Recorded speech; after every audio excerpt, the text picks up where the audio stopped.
1 Kings chapter 4.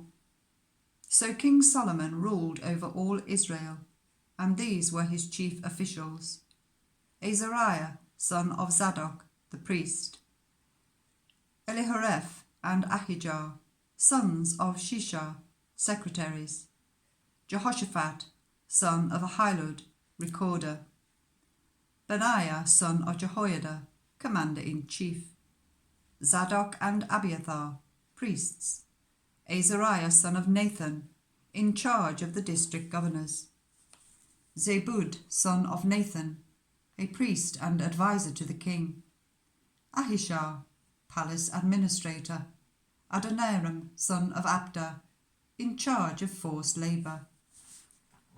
Solomon had 12 district governors over all Israel, who supplied provisions for the king and the royal household.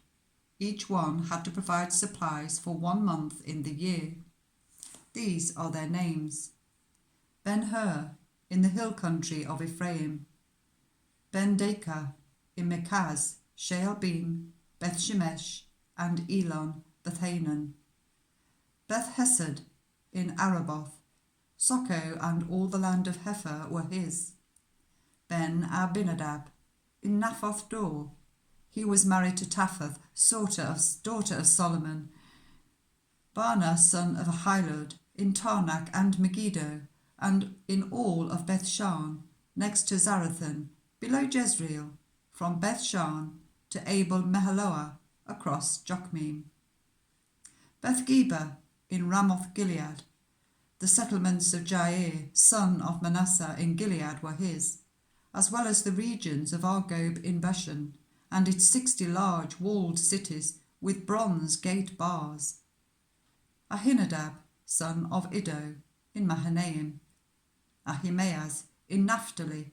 He had married Basemath, daughter of Solomon; Baanah, son of Hushai, in Asher and in Aloth; Jehoshaphat, son of Paruah, in Issachar; Shimei, son of Elah, in Benjamin; Geba, son of Uri, in Gilead; the country of Sihon, king of the Amorites, and the country of Og, king of Bashan. He was the only governor over the district.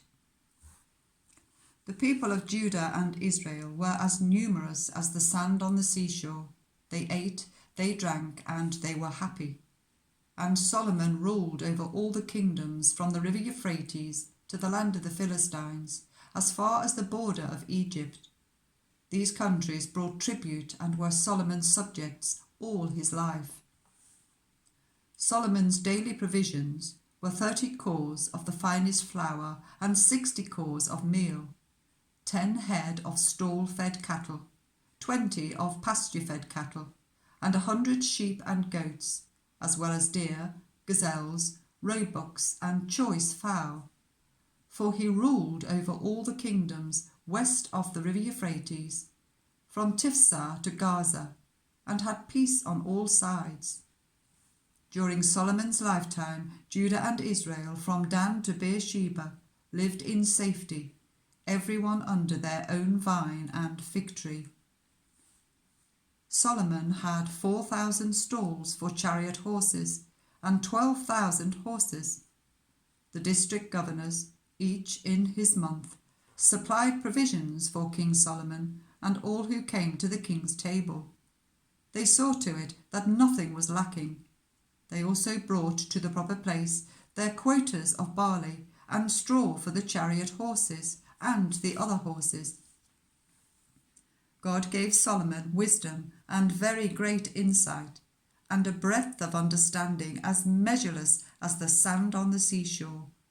Solomon's wisdom was greater than the wisdom of all the people of the East, and greater than all the wisdom of Egypt.